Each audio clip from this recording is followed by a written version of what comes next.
तीन दामाद की सास पार्ट 2। अब तक आपने सुना कि कावेरी जी अपनी तीनों बेटियों ईशा, मोहिनी और सुहाना की शादी तीन घर जमाई लड़कों के साथ करवा देती है। उन्हें लगता है कि ये लड़के शायद घर का कामकाज संभाल लेंगे, लेकिन उनके तीनों घर जमाई बहुत आलसी थे। वो नौकरी भी नहीं करते थे और बाहर का काम भी नहीं। कावेरी जी ने अपनी बेटियों से कहा कि वो प्रेगनेंसी का बहाना बनाकर अपने पतियों को सबक सिखाए। अब सुनिए आगे। मम्मी, आपने जैसा कहा था हमने वैसा ही किया, लेकिन देखिए ना, विवेक का हाल तो वैसा का वैसा ही है। घर में ना सुबह का नाश्ता बनता है और ना खाना। नौकरी पर जाने की बात करूं तो खाने को दौड़ते हैं मुझे। हाँ मम्मी, मैंने भी सुमित को कितनी बार कहा कि अगर नौकरी नहीं करनी तो कोई छोटी सी दुकान ही खोल लो, घर का खर्चा कैसे चलेगा। देखो दोपहर के 12 बजने आए और जनाब अभी तक सो रहे हैं। हाँ मम्मी, ईशा और सुहाना ठीक कहती हैं। अविनाश का भी यही हाल है। जब मैंने अपनी प्रेगनेंसी के बारे में कहा तो मुझसे कहने लगा, अरे दूसरी लड़कियां तो 9-9 महीने तक नौकरी करती है, बस डिलीवरी के टाइम छुट्टी लेती है। मोहिनी, तुम भी नौकरी करो। अब मुझे कहाँ नौकरी मिलेगी। मम्मी बताओ अब मैं क्या करूँ। हे भगवान, क्या सोचकर घर जमाई दामाद लाई थी मैं कि मेरी बेटियां मेरे पास रहेंगी और खुश रहेंगी, लेकिन इन आलसी दामादों ने तो हमारी जिंदगी को भी प्रॉब्लम में डाल दिया है।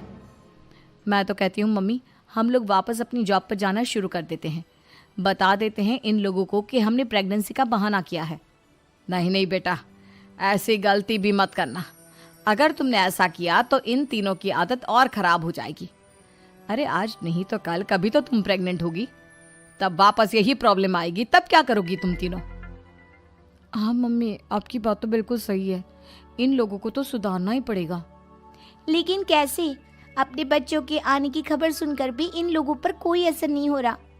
पैसे कमाने के लिए घर से बाहर निकलना ही नहीं चाहते ये तीनों। अब मेरे दिमाग में एक प्लान आया है। तुम तीनों चिंता मत करो, उन तीनों को बुलाओ, फिर मैं बात करती हूँ। थोड़ी देर बाद कावेरी जी अपने तीनों दामादों को सामने बुलाकर अपनी बात कहना शुरू करती हैं। अविनाश, सुमित और विवेक, देखो बेटा, मैं ना तुम तीनों से बड़ा प्यार करती हूँ, इसीलिए तो तुम्हें घर जमाई बना कर रखा है मैंने। अरे मम्मी जी, सीधे सीधे कहिए ना, क्या बात है। प्यार तो हम भी आपको बहुत करते हैं। अरे मम्मी जी, आपकी इज्जत भी बहुत करते हैं। अरे भाई, आपके जैसी सास और कमाने वाली बीवी सबको मिलती है क्या? हाँ मम्मी, विवेक और सुमित ठीक कह रहे हैं। आपकी बेटी से शादी करके मेरी तो ज़िंदगी ही अच्छी हो गई है।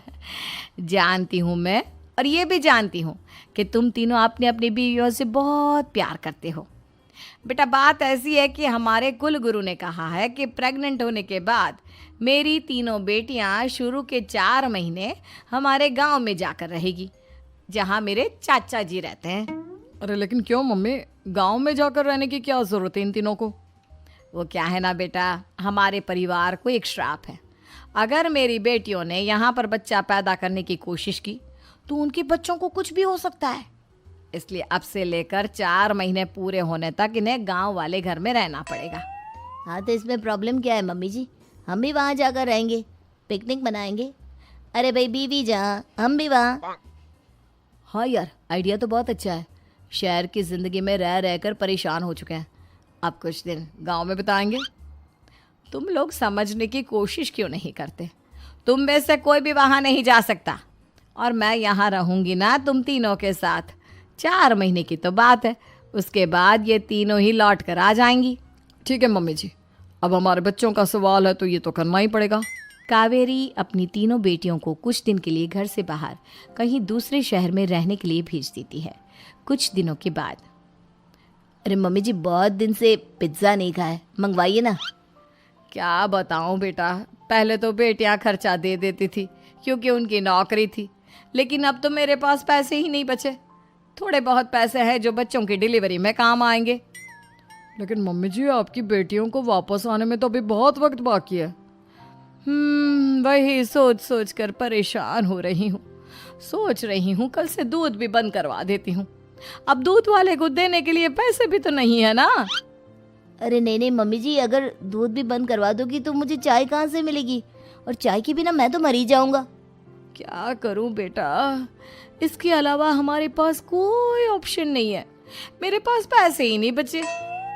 इस तरह कावेरी जी धीरे धीरे अपने तीनों दामादों को पैसे देना बंद कर देती हैं और घर में खाने पीने की चीजें लाना भी बंद कर देती है। अब वो तीनों बुरी तरह से परेशान होने लगे थे और इसलिए एक दिन तीनों प्लान करके घर से बाहर निकलते हैं और बाजार में जाने के बाद यार अच्छा खाना खाए हुए कितने दिन हो गए, पता नहीं कब अच्छा खाना मिलेगा। हमारी बीवियों के जाने के बाद तो हमारी हालत भिखारियों जैसी हो गई है यार। कुछ भी हो, मुझे तो आज पिज्ज़ा खाना ही खाना है। जेब में 1 रुपया नहीं और पिज्जा खाएगा, कहाँ से आएंगे पैसे? अरे देख वहाँ सामने बोर्ड पर क्या लिखा हुआ है, कंप्यूटर पर काम करने के लिए एक आदमी की आवश्यकता है। भाई मैं तो जा रहा हूँ, काम करूँगा और शाम तक पैसे लाकर आराम से पिज्ज़ा खाऊंगा। जा जा, तुझे कोई काम नहीं देने वाला, हम तो घर जा रहे हैं। चल भाई सुमित। सुमित और अविनाश वहाँ से चले जाते हैं और विवेक उस कंप्यूटर शॉप पर सारा दिन काम करके 5,000 रुपये कमा कर घर लौट कर आता है और अपने खाने के लिए अच्छी अच्छी चीज़ें भी लेकर आता है।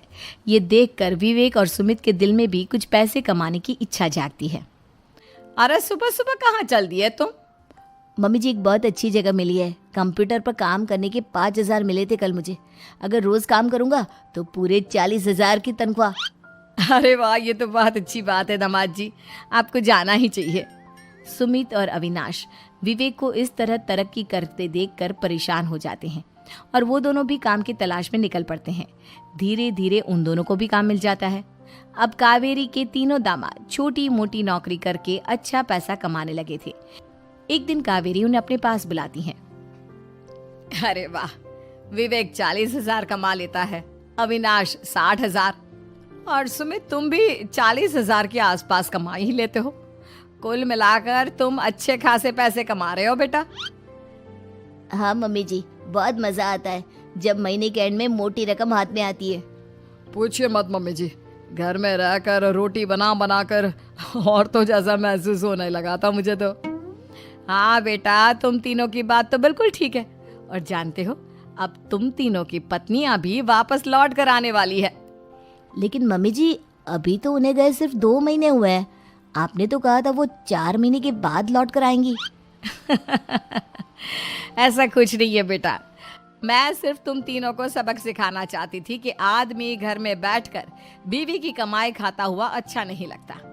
इस दुनिया में हर इंसान को मेहनत करनी चाहिए, काम करना चाहिए, चाहे वो औरत हो या आदमी, ताकि अपने परिवार को संभाल सके।